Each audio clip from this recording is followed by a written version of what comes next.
السلام عليكم ورحمة الله. أهلا بيكم في مركز جراحات الشخير، وزي ما بنقول دايما بفضل ربنا علينا من نجاح لنجاح. النهارده معانا الحقيقة إبراهيم، سنتين عاملين له عملية لوز لحمية. طبعا أي حد هيقول لي طب إيه يعني عملية لوز لحمية؟ يعني أي حد بتتعمل، وأي طبيب صغير نايب صغير أول ما متعلم بتعمل لوز لحمية. عندكم حق طبعا. لا، النهارده طبعا إن شاء الله إحنا لما بنجيب حالات وبالذات حالات صغيرة بتبقى فيها حاجة، الحاجة دي بتبقى مختلفة عن أي طفل تاني.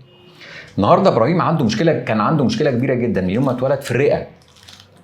ومشكلة الرئة ومشكلة اللوز اللحمية الاتنين دول مع بعض كانت عاملة له مشكلة من يوم ما اتولد. نسمع من مامته بقى المشكلة إيه؟ قولي لي كده بقى، مشكلة إبراهيم من ساعة ما اتولد إيه؟ كان عنده برد باستمرار. كان عنده برد باستمرار. كويس. وكحة وتعب يعني على طول. تمام. يعني ما كانش بيقعد مثلا طول الشهر 3 مرات يعني. كويس. البرد بيجي له باستمرار. حتى لما لفيت كتير بيه ما فيش حد راضي يعمل له عملية اللحمية. كويس. فجيت لحضرتك بقى عشان مشكلة الرئة. كان عنده ايه المشكلة اللي كانت في الرئة؟ عنده تليف في الرئة. تليف في الرئة؟ عرفت ازاي؟ عملت له إشعة بالصبغة. وطلع ايه؟ عنده تليف في الرئة اليمين ونسبة في الرئة الشمال. كويس. المشكلة الرئة كانت عامله له ايه؟ يعني كانت عامله له ايه في حياته؟ نقص اكسجين، وكان بيكح كتير لو عمل مجهود. وكان شفافه تزرق لو عيط او عمل اي للدرجه دي.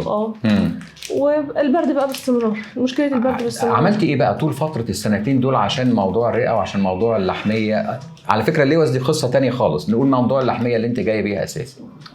اللي عملته ان انا كنت بلف على الدكاتره، مش لاقي حاجه ان انا اعملها له. مش لاقي يعني. طب عنده لحميه تتشال؟ ما فيش حد مش راضي يشيلها له. ليه؟ بيقولوا ان هو سنه صغير. سنه صغير. وما ينفعش. ولفيت بيه فعلا كتير. بس لما جيت بقى لحضرتك الحمد لله. ابراهيم جالي الحمد لله من تقريبا من 4-5 ايام، مش كده؟ عملناها من 4-5 ايام.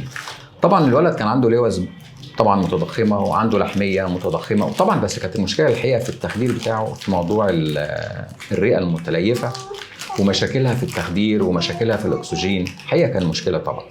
عملنا له عمليه الحمد لله من 4 ايام. قولي لي بقى بعد ما العمليه اتعملت اخباره ايه؟ الحمد لله فرق. يعني ايه الحمد لله؟ ويعني ايه فرق؟ بيتنفس كويس ونايم نفسه طبيعي جدا زينا زي الكبار جدا. كويس. ومفيش اي مشكله بتقابله خالص بالليل وهو نايم. يعني الاول كان نفسه دلوقتي بقى ينام كويس؟ الحمد لله. كويس. ازاي برضو؟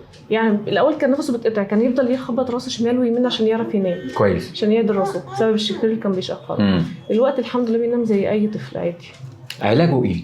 بنديله علاج ايه دلوقتي؟ هل مديله علاج مختلف عن اي حد تاني؟ في اي حاجه جديده؟ لا مفيش. ما بدوش اي حاجه غير العلاج اللي حضرتك كتبته. يعني مضاد حيوي وحاجه للالتهابات وحاجه للكحه وحاجه للحساسيه، شويه حاجات بساط جدا.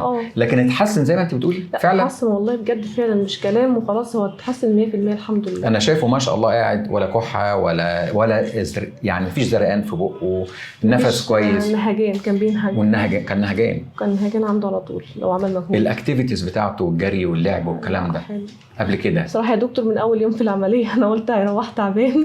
يعني بالليل لما بدا كده بقى بيجري عادي ويلعب مع بابا عادي، يعني مفيش اي مشكله. هو عامل لوز لحميه؟ الحمد لله. مصدقين؟ مش مصدقه ان هو عامل عمليه فعلا. الحمد لله. الحمد لله سلامتك يا ابراهيم. الله يسلمك يا دكتور. الحمد لله سلامتك.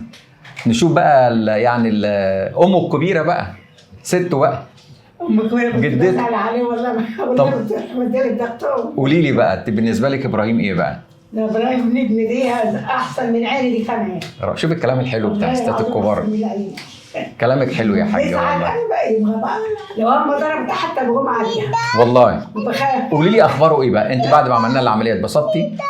هو كويس وكل حاجه والحمد لله. انت كلك ورقه يا دكتور. ربنا يكرمك. بس بقى ايه؟ مش عارفين نوكلوا ايه نشربوا ايه. سهله يا حاج. ياكل الحاجه ويدخل ويشرب. ده عنده سنتين هياكل ويشرب زي الفل.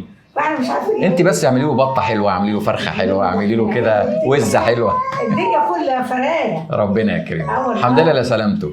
الحمد لله على سلامه ابراهيم، الحمد لله على سلامتكم كلكم يا حاج. يا دكتور يعليك يا رب. ربنا يكرمك. طبعا الاطفال الصغيرين بيبقوا مشكله كبيره للاهل، مشكله كبيره ليهم، مشكله كبيره في التخدير، مشكله كبيره في كل حاجه الحقيقه. لكن الحمد لله المركز عندنا مجهز باجهزه الكوبليشن وباجهزه المناظير ودكاتره التخدير على اعلى مستوى، وفوق ده كله فضل ربنا علينا طبعا. الحمد لله على سلامته مره تاني. ويعني انتم مسافرين امتى؟ ان شاء الله دلوقتي هنمشي على طول؟ دلوقتي الحمد لله. يلا الحمد لله على السلامه. الله يخليك. وزي ما بنقول دايما ده فضل من ربنا علينا، واللهم علمنا ما جهلنا وانفعنا بما علمتنا. تحياتي ودعواتي دكتور هشام ابراهيم.